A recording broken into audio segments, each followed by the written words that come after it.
Huwag kayong panghinayaan ng loob kung kunyari, nagtatrabaho ka ngayon, parang ang tagal ng asenso, ang tagal ng progreso. Okay lang yan. Yan yung first step mo. Yan yung first step mo. Kaya sinasabi ko noon, actually hindi ko sinabi na scam yung mag-aral.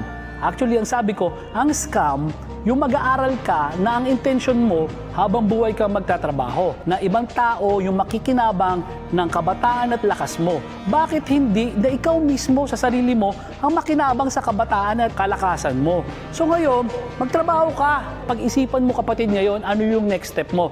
Kailangan mo ng isa pang source of income. Hindi lang pagtatrabaho kasi pagtatrabaho, limitado oras mo. Oras mo lang ang binibenta mo dyan.